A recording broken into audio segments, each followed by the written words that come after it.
Everybody, my self doctor Kuldeep Kaur और मैं आज आपको जूरिस्प्रूडेंस का एक नया टॉपिक डिस्कस करने आई हूँ, एडमिनिस्ट्रेशन ऑफ जस्टिस। इसका मतलब एडमिनिस्ट्रेशन ऑफ जस्टिस का मतलब न्याय का प्रशासन। लॉ का मेन काम क्या है? लॉ का मेन काम है कि ह्यूमन बिहेवियर्स को कंट्रोल किया जाए और सोसाइटी में जस्टिस एंड पीस इस्टेब्लिश किया जाएगा। तो अगर देखा जाए जूरिस्टों की निगाह में सामंड के अनुसार न्याय स्थापित करने में कानून के पूरक के रूप में लोकमत की भूमिका महत्वपूर्ण होती है। इसका मतलब वो कह रहे हैं कि अगर हमें जस्टिस को इस्टेब्लिश करना है तो पब्लिक ओपिनियन बहुत इंपॉर्टेंट है, क्योंकि लॉ किसके लिए बनाया जाता है? पब्लिक के लिए ही आखिर में बनाया जाता है। दूसरी चीज़ डाइसी क्या कहते हैं? न्याय को ही विधि सम्मत रूल ऑफ लॉ की संज्ञा देते हैं। इसका मतलब वो कहते हैं कि जस्टिस क्या है? रूल ऑफ लॉ है। रूल ऑफ लॉ का मतलब क्या हुआ कि विधि के अंतर्गत सभी व्यक्ति समान हैं।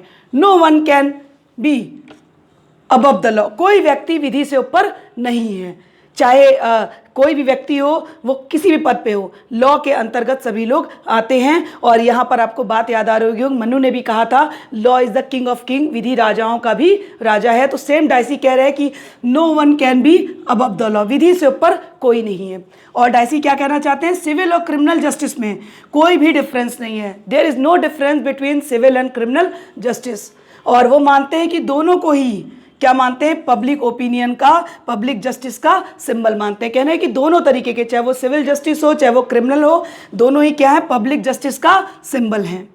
अब नेचुरल जस्टिस के सिद्धांत क्या हैं? वो इसके आप कह सकते हैं पिलर्स हैं। तो पहला आपको पिलर बता दें कि कोई व्यक्ति अपने प्रकरण में स्वयं न्यायाधीश नहीं हो सकता है। इसका मतलब कि अगर हम खुद केस में इन्वॉल्व हैं तो हम उस केस में कभी भी जज नहीं बनेंगे।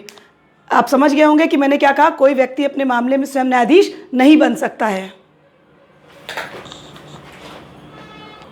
अभी मैंने आपको बताया कि कोई व्यक्ति अपने मामले में स्वयं न्यायाधीश नहीं हो सकता है। उसी का दूसरा सिद्धांत मैं बता रही हूँ आपको, ऑडी अल्टम पार्टम। इसका मतलब होता है दूसरे पक्ष को भी सुनो, दोनों पक्षों को सुनने के बाद ही कोई डिसीजन देना चाहिए। ये भी न्याय का एक आधारभूत स्तंभ है। अब अगर देखा जाए कि रूल ऑफ लॉ को आर्टिकल्स में कहाँ कहाँ लिया गया, कॉन्स्टिट्यूशन के आर्टिकल 14, 15, 16, 311 सब क्लॉज 2, यहाँ पर विधि सम्मत शासन की रूल ऑफ लॉ को एक पिलर के रूप में इस्टेब्लिश किया गया है। अब आपको मैं सिविल जस्टिस और क्रिमिनल जस्टिस में अंतर बताना चाहती हूँ थोड़ा सा, कि सिविल जस्टिस क्या होता है, क्रिमिनल जस्टिस क्या होता है। सिविल जस्टिस का मतलब क्या होता है कि प्रॉपर्टी से रिलेटेड केस होते हैं, और यहाँ पे जो पार्टीज़ होती हैं वो प्लेंटिफ और डिफेंडेंट होती है। जब क्रिमिनल जस्टिस में होता है तो जो अपराधी होता है, जिसने अपराध किया होता है, उसको दंडित किया जाता है और पीड़ित को न्याय प्रदान करना इसका मुख्य उद्देश्य होता है। अगर देखा जाए कि सिविल जस्टिस जब हमें मिले तो हम किन, आप कह सकते हैं, किताबों का सहारा ले सकते हैं। तो जिन लोगों को नहीं पता होगा, CPC civil procedure code 1908, sales of good act है, आपका लिमिटेशन एक्ट है, स्पेसिफिक रिलीफ एक्ट है। इन चीज़ों पर सिविल जस्टिस आगे काम करता है, इन सब का सहारा लिया जाता है। उसी तरीके से क्रिमिनल जस्टिस के लिए IPC, Indian penal code, CrPC, criminal procedure code, Indian evidence act, इन तीनों का सहारा लिया जाता है। यहाँ पर जब कोई व्यक्ति क्रिमिनल जस्टिस में कोई व्यक्ति अपराध करता है तो माना जाता है कि उसने स्टेट के खिलाफ अपराध किया है।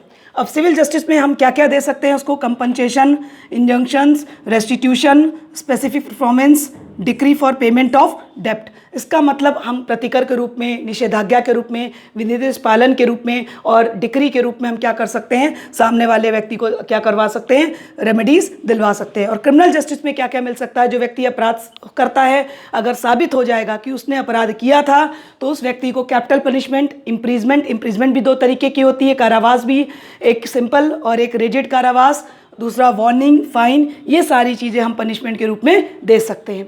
अब आपको मैं बताना चाहूँगी कि एडमिनिस्ट्रेशन ऑफ जस्टिस के ऑब्जेक्ट क्या हैं। सबसे पहला ऑब्जेक्ट क्या है? दंड द्वारा अपराधी में भय उत्पन्न करना। हम अपराधी में भय उत्पन्न करते हैं कि अगर आप ऑफेंस करेंगे तो आपको पनिशमेंट दी जाएगी। तो पहला क्या है? दंड द्वारा अपराधी में भय उत्पन्न करना। दूसरा, अपराधी में सुधार। हम कुछ अपराधियों में सुधार की भावना भी आ जाती है। आप कहेंगे कैसे? इसके लिए आगे हम थ्योरी पढ़ाएंगे आपको, रिफॉर्मेटिव थ्योरी। नेक्स्ट, अपराधियों का निरोध, उनको रोकना और अपराधी में पश्चाताप करने का अवसर प्रदान करना। जिसने अपराध किया है उसको हम पश्चाताप करने का भी अवसर प्रदान करते हैं।